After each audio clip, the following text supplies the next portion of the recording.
これぐらいの樹齢100年ぐらい。わあ、すごい。何これ。クスノキ。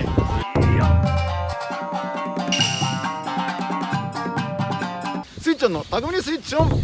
はい、スイッチョン、今日は。長岡天満宮に来たんですよね。珍しいですよね、こういうなんか神社来ちゃいまして。見てください、色づいてるよ。もみじ狩りですか。今日はもみじ狩りですか。もみじの匠。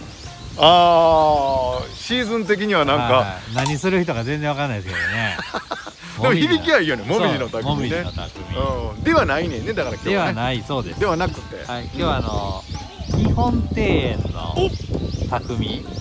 まあ庭のお手入れかな。前やりましたよね。前一回来て、ぶっちゃけて言うとあの動画が人気なんで、もう一回日本庭園行こうっていう企画ですよ。嫌ですそれ。師匠自体はまた別の人なんで、今回前回とは別の方で、新しい庭師の匠が出てくるっていう感じですね。じゃあどんな内容かもちゃんと聞いていない。そうですね。まあ多分ですけど、ここ集合っていうことなんで、長岡天満宮の中のどっかのお庭をお手入れできるっていうことだと思いますけどね。それはすごいね。すごい、これはすごいことですよ。とうとうね、スイッチも認められてきましたよ、京都に。そうか。それはさ、長岡天満宮の庭掃除すんねやもんね。それはだって普通のとできへんよ。できひん。ちょっといいんじゃないですか。いい流れじゃないですか。枝切ってありましょう。怒られるわ。さあ、正面のね、鳥のところまで来ましたけども。さっきの裏口だったんですね、僕ら。そうですね。間違えてましたね。失礼いたしまして。こんな立派な鳥があると。そうですよ。ここの先でね、待ってくれてはるんで。行きましょう行きましょう。はい。すごい、これ見て、これ。これいくらすんのやろ。そんな値段のこと言わない。嫌な仕事言わない。ではでは。今日はよろしくお願いします。じゃあ今回の庭師の梅野さんです。よろしくお願いします。庭師の匠ということでございますが、普段はじゃあそういう庭のそういう関係のことをされてはる。こういう地域のランドマークの自社文化部さんとかですね、個人のお家も当然行きますし。幅広いですね。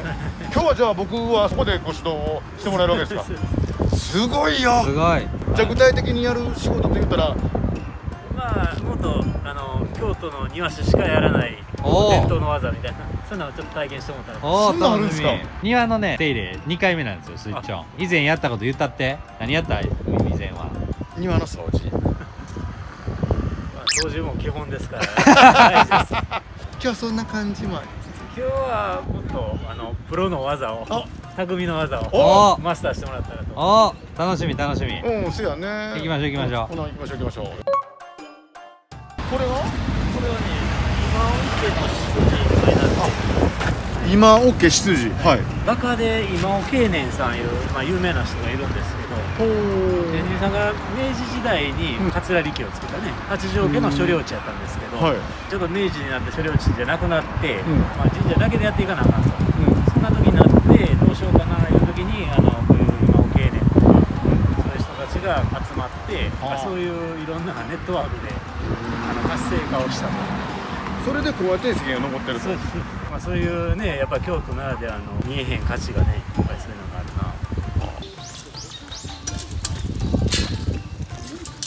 最近ね、自然災害が、今年も大雨やらね、熊本の方やら大変やって、ここも一昨年の台風やらでものすごい被害を受けて、こんな次がもう猫がと倒れたりして、それをなんか使えへんかないことで、そのクスノキをこれぐらいの行きましょうか。これぐらいの樹齢100年ぐらい。わあ、すごい。何これ。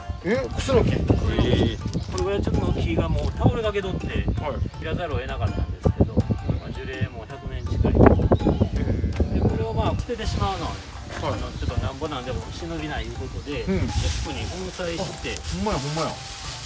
ほらほら。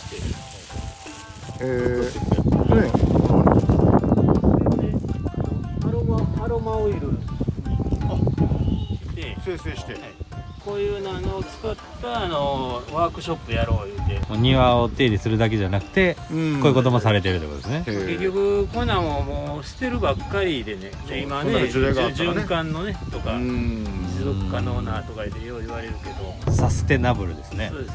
おお、すごいこと言うたね。知ってる？知らん。サステナブル。サステナブル。それは何ていうんですか？持続可能ななんちゃらですよおいね。おいおいおいおいなんちゃらできたかググってよそんな。最初から言えよ香りしますもんなんか置いてるだけではい木の匂いですかこの木のクスノキの匂いです。スーッとするような、いなんかねミント言うたらきつく感じますけどあそこまでいかへんけどなんかスーッとする香りがしますわいやそんなんちゃんとかけてないやろマスクしてんやから。いやいやするよほんまにするよほんでね、これもう嗅いでもら一発でほんまにマスク越しでも。あなあミントやね。そうやろ確かに。だから言うてるやんか何同じことしか言ってない。なんや今これがクスノキの匂い。そうです。でこれが結局こうなって、うんほんで水の部分がこれですよね。でオイルの部分がこれで、で粉に結晶になったのがこれで、これは昔からの防虫剤でね、タンスやらに入れはったり、そうか防虫効果とかはい。これはだからそのアロマオイルそうです。アロマオイルこれもありますね販売中。販売中これはあ販売してないですか販売してない。販売してないじゃあこれはそのワークショップワークショッに参加したプするためにそんなん作ってワークショップ参加するのおいくらします無料で。無料でここでもこの間やって天神さんでも受験生向けのね、はいはい。学問の神様なんで、それはいくらで。それも無料で。無料で師匠よかったら付き合ってください次にそうです次行きましょうねせやけどそうで菅原道真公やしそっからこうあやかってそうですでこれをつけたらやっぱり合格するよっていうふうにねねこれがなるかもしれんいくらすんのか気になんなおいくらするんですか無料で。無料でご視聴ありがとうございました次のおすすめ動画はこちらチャンネル登録もよろしくお願いしますチャンネル登録スイッチオン